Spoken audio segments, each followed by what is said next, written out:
तो hello good to लफी, कैसे हैं आप लोग। उम्मीद करते हैं सभी के अच्छे होंगे। जैसे कि आप सभी को पता है कि हम लोग 6 चैप्टर तक ऑलरेडी पढ़ चुके हैं। आज हम लोग 7वें अध्याय को ध्यान से देखने वाले हैं। लोग ये 7वें क्लास का चल रहा है, SCERT का यानी बिहार बोर्ड का। ठीक है, जब ये खत्म होगा तो उसके बाद 8 क्लास आएगा और फिर NCERT भी शुरू होगा, लगातार कंटिन्यू चलते रहेगा। तो आज हम लोग 7वें चैप्टर को कंप्लीट करने वाले हैं, जिसका नाम है जीवन का आधार पर्यावरण। ठीक है, तो इस चैप्टर से रिलेटेड जो भी चीज़ें होगी इंपॉर्टेंट, उस सारी चीज़ों को डिस्कस किया जाएगा और लास्ट में क्वेश्चन आंसर को भी बताया जाएगा। ठीक है, तो समझते हैं। पहले पेज में कुछ खास दिया नहीं है, यहाँ पर वायु प्रदूषण एक वर्ड लिखा हुआ है। सबसे पहले वायु प्रदूषण का मतलब समझते हैं। देखो, हवा में जब कोई बेकार चीज़ें मिल जाती है, सिंपल समझो, प्रदूषण मतलब होता है कि गंदगी। ठीक है, जब जल में मिल गया तो जल प्रदूषण, जब वायु मिल गया गंदगी तो वायु प्रदूषण, जब मिट्टी में मिल गया तो मिट्टी प्रदूषण, है कि नहीं है। तो किसी भी तरह से है ना, हवा को नुकसान हो रहा है, हवा को ख़राब हो रहा है, हवा हमारी जो है वो हमारी एयर जो है ना, वो गंदा हो रही है, तो उसको बोलेंगे प्रदूषण। ठीक है, तो वायु प्रदूषण बोलेंगे। ठीक है, अब वो कैसे प्रदूषित होता है, तो बहुत सारे फैक्ट्रियों से जैसे दिख रहे हैं कि धुआं वगैरह निकलता है, उसकी वजह से प्रदूषित होता है। गाड़ी वगैरह चलता है, उसके धुआं निकलता है, उससे चलता है कि नहीं है। तो बहुत सारे धुओं के वगैरह से जो वायु जो होता है प्रदूषित होते रहता है। ठीक है, अगला पेज में आएंगे तो यहाँ पर सबसे ऊपर में ही लिखा हुआ है वायु प्रदूषण। ठीक है, अब ये वायु प्रदूषण को वही समझाने की कोशिश किया कि वायु प्रदूषण मतलब क्या होता है। देखेंगे यहाँ पर लिखा हुआ है, जब वायु में कार्बन डाइऑक्साइड की एवं अन्य हानिकारक गैसों की मात्रा बढ़ जाती है। कार्बन डाइऑक्साइड की ही बात क्यों जिक्र किया, क्योंकि कार्बन डाइऑक्साइड जो होता है ना, ये गर्म गैस होता है, गर्म गैस होता है और ये ना, ये समझो कि धरती पर गर्मी को बढ़ा देता है और साथ ही साथ ये क्या करता है ना, प्रदूषण लेवल को सबसे ज़्यादा बढ़ाने में यही योगदान होता है। समझ ना, मतलब प्रदूषण सबसे ज़्यादा बढ़ाता है कौन, ये कार्बन डाइऑक्साइड गैस। अब कार्बन डाइऑक्साइड गैस निकलता कहाँ से है, तो याद रखिएगा, कार्बन डाइऑक्साइड गैस किसी भी चीज़ को अगर जलाइएगा, चाहे लकड़ी जला रहे हो या कुछ भी जला रहे हो, तो उसमें से जो धुआं निकल रहा है उस धुआं में सबसे ज़्यादा कार्बन डाइऑक्साइड की मात्रा होती है। ठीक है, और ये वायु हमारे प्रदूषण बहुत ज़्यादा करता है। क्या करता है, वायु को प्रदूषित ज़्यादा करता है। ठीक है ना। अब ये वायु प्रदूषण से बहुत सारी बीमारियां होती है, बहुत सारे प्रॉब्लम आपको देखने के लिए मिलता है। साथ ही साथ वायु प्रदूषण जो होता है उसके बहुत सारे कारण हो सकते हैं। ठीक है, उसके बाद आएंगे तो वायुमंडल में अवांछित तीव्र ध्वनि की मौजूदगी हमारे कानों और मस्तिष्क में पीड़ा दे ध्वनि प्रदूषण कहलाता है। अब ये ध्वनि प्रदूषण वर्ड लिखा है, मतलब क्या हो गया कि ध्वनि प्रदूषित कैसे हो जाएगा। अब जैसे मान के चलो कि ज़रूरत से ज़्यादा तेज आवाज़ में गाना बजा रहे हो, मतलब बहुत भयानक लाउड में गाना बजा रहे हो, तो वो क्या कर दिया, वो ध्वनि को प्रदूषित कर रहा है कि नहीं। जो मतलब ऐसा ध्वनि सुनाई दे रहा हो जो आपको सुनने के बाद कान दर्द करने लगा, सर दर्द करने लगा, तो वो क्या है, एक तरह से ध्वनि प्रदूषण। ठीक है, जैसे मान के चलो आपके बगल में कोई चिल्लाते रहेगा तो भयानक चिल्लाना शुरू करेगा और आपका कान में झंझनाहट शुरू हो गई, सर दर्द करने लगा, तो एक तरह से वो क्या हो रहा है, ध्वनि प्रदूषण हो रहा है कि नहीं है।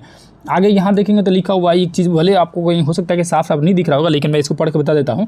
लिखा हुआ है, ध्वनि को डेसिबल में मापा जाता है। तो सिंपल बात है, जैसे मान के चलो कपड़ा खरीदते हो, तो कपड़ा क्या चीज़ में खरीदते हो, किलो में तो नहीं खरीदते हो कि 1 मीटर 2 मीटर 3 मीटर इसी तरह खरीदा जाता है। जैसे मान के चलो कोई सामान खरीदते हो, आलू प्याज खरीदते हो, तो कैसे खरीदते, किलो में कि 1 किलो दीजिए, 2 किलो दीजिए, 100 ग्राम दीजिए, 200 ग्राम दीजिए। उसी तरह ध्वनि जो होता है ना, कितना पावरफुल है उसको नापा जाता है डेसिबल में। क्या चीज़ में नापा जाता है, डेसिबल में। ठीक है, समझे ना। अब मानव के लिए 80 डेसिबल अगर ध्वनि रहेगा, मतलब 80 डेसिबल तक मानव के लिए सुन सकता है, बेहतर है उसके लिए, उसके कानों के लिए सुरक्षित है, मतलब ढंग से सुन सकता है।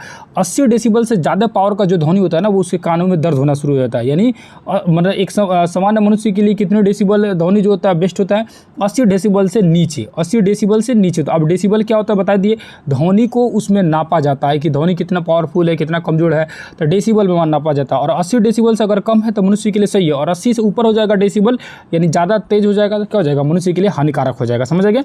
आगे चलते हैं, आगे समझने की कोशिश करते हैं और क्या चीज़ें है ना। यहाँ लिखा हुआ प्रदूषित नदियाँ, नदी भी प्रदूषित होती है, क्योंकि नदी में तो हम लोग दुनिया भर के कूड़ा कचरा फेंक देते हैं, है कि नहीं। पहले के ज़माने में लोग, गांव देहात में लोग तो यहीं पर मल मूत्र वगैरह भी करते रहते थे, जिसके कारण और ये नदी वगैरह प्रदूषित होते रहता था। ठीक है, जिसके कारण क्या होता था, जल प्रदूषण। देख सकते हैं यहाँ पर लिखा है जल प्रदूषण। अब सिंपल बात है, मैं बार बार प्रदूषण वर्ड यूज कर रहा हूँ, प्रदूषण जो दिया हुआ है एक ही बार मैं बता दिया कि प्रदूषण मतलब होता है कि गंदगी। ठीक है, जब जल में गंदगी मिलेगा तो क्या कहलाएगा, जल प्रदूषण। जब वायु में मिलेगा तो क्या कहलाएगा, वायु प्रदूषण, है कि नहीं है। जब मिट्टी मिलेगा तो क्या कहलाएगा, मिट्टी प्रदूषण कहलाएगा, है कि नहीं है। तो जल में वो चीज़ें मिल जाना जो हमारे लिए हानिकारक है और नुकसानदेह है, तो उसको क्या करेंगे, बोलेंगे जल प्रदूषण बोलेंगे। ठीक है, आगे चलते हैं, आगे समझने की कोशिश करते हैं। यहाँ पर एक लिखा हुआ है डाटा, इस डाटा को पढ़ के मैं सुनाता हूँ, बहुत इंपॉर्टेंट डाटा है।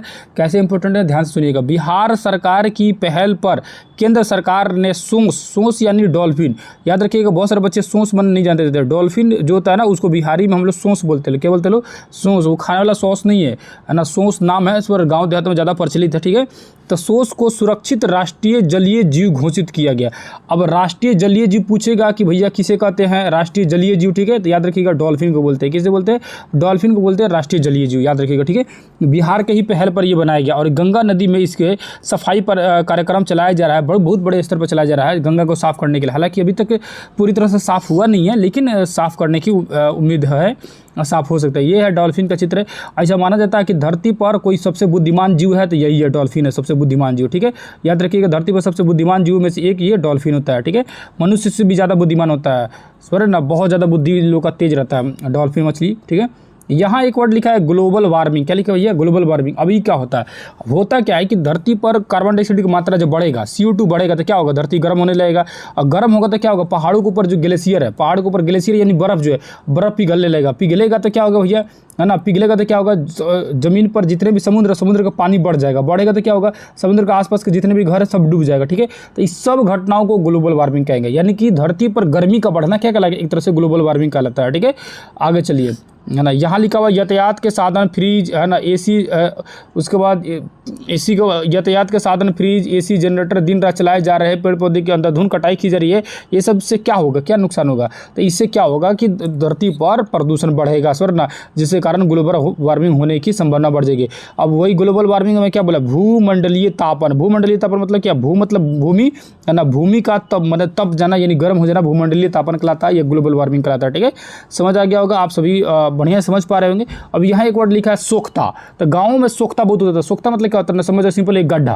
पहले के ज़माने में क्या होता था ना कि जैसे मान के चलो कि घर से पानी निकलने की कोई सुविधा नहीं है ना, मतलब बहुत दूर है नाला, तो पानी कहाँ ले जाएंगे? तो यहाँ नल बना दिए लोग, है ना। नल बनाने के बाद क्या करते थे लोग, है ना, मान के चलो ये नल बन गया और नल में से पानी जो गिर रहा है कि नहीं है, अब नल में से जो पानी गिर रहा है तो ये पानी जाएगा कहाँ? आप यूज कर रहे हैं, नल चला रहे हैं, अब ये नाला तो बना नहीं है, तो कुछ दूर पर आगे घड़ी में क्या करते थे? एक गड्ढा बना देते थे लोग, ताकि पानी आके उसी में जमा हो जाए, पानी उसी में जमा हो जाए। इसी क्या बोलते थे? सोख्ता बोलते थे। सोख्ता क्यों बोला जाता है? क्योंकि पानी जमा होता है, फिर सूख के नीचे धरती के नीचे चला जाता है, धरती के नीचे घुस जाता है, ठीक है। तो इसीलिए इसका नाम रख देगा सोख्ता। तो गाँव में बहुत ज़्यादा प्रचलित था, गाँव में लोग सोख्ता वगैरह बनाते थे, इसलिए पानी को निकलने का कोई रास्ता नहीं रहता था, तो अपने घर के आंगन में ही सोख्ता बना देते थे, ठीक है ना। आगे चलते, आगे समझने की कोशिश करते हैं, ठीक है। यहाँ पर देख सकते हैं तो तालाब वगैरह का फोटो दिया हुआ है ना, ये मछली वगैरह मछुआरा मार रहे हैं मछली, और कुछ इसमें खास है नहीं। अब यहाँ रामू की बुद्धिमानी के बारे में दिया है। रामू की बुद्धिमानी क्या है ना, रामू की बुद्धिमानी के बारे में क्या बताने की कोशिश किया है? यहाँ एक चीज़ बताने की कोशिश किया गया है कि मछलियाँ वगैरह जो होती है ना, नालों वगैरह में मछली को पालना चाहिए। मतलब जो गंदा नाला है ना, उसको साफ़ करके उसमें मछली डाल देना चाहिए। अब भाई मछली क्यों डाल देना चाहिए? तो वो क्या करेंगे, जो मच्छर होता है ना, नाली, देखो गंदगी जहाँ होगी वहाँ पर क्या होगा? मच्छर फैलेगा लो।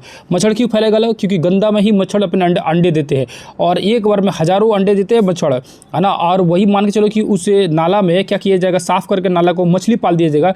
तो मछली क्या करता है? उससे मच्छर के जो अंडा होता है ना, उस अंडा को खा जाता है। तो अंडा खा जाएगा मच्छर लोग का, तो इससे क्या होगा? मस्कीटो यानी मच्छर कम हो जाएगा उस एरिया में, तो गंदगी भी एक तरह से सुधार होने लगेगी, और मच्छर की जो जनसंख्या बढ़ रही है उसमें भी कंट्रोल हो जाएगा, है कि नहीं है। तो ये रामू जो क्या किए थे, रामू क्या किए थे कि भाई साहब वो नाला को साफ़ किया, नाला को साफ़ करने के बाद उसमें क्या किए, है ना, मछली को पालना शुरू कर दिए। उससे क्या होने लगा कि मच्छर की आबादी भी धीरे धीरे कम होने लगी और साफ़ सफाई भी बेहतर होने लगा, है कि नहीं है। अब आते हैं क्वेश्चन सर में। पहला क्वेश्चन लिखा है जल प्रदूषण हो रहा है। तो भैया जल प्रदूषण हो रहा है, काहे ला जल प्रदूषण? जल में जब दूषित पदार्थ मिला देंगे, मतलब दूषित मतलब क्या चीज़? कचरा मिला देंगे तो जल प्रदूषित हो जाएगा, सिंपल बात है। अगला क्वेश्चन लिखा है नदी तालाब में पानी की शुद्धता हो सकती है। तो नदी तालाबों में पानी की शुद्धता करने के लिए अभी जस्ट बताया मछली को पालना चाहिए। क्या करेंगे? मछली पाल दीजिए, पानी शुद्ध हो जाएगा। मतलब शुद्ध कैसे हो जाएगा? क्योंकि पानी में जो भी कचरा होगा, जो भी गंदगी होगा, मछली उसको खा जाएगा, ठीक है। चाहे मच्छर हो, कीड़ा मकोड़ा हो, सबको खा जाता है, ठीक है। अगला 3 नंबर क्वेश्चन लिखा है बढ़ती जनसंख्या के कारण हो रही है। तो बढ़ती जनसंख्या के कारण क्या होगा?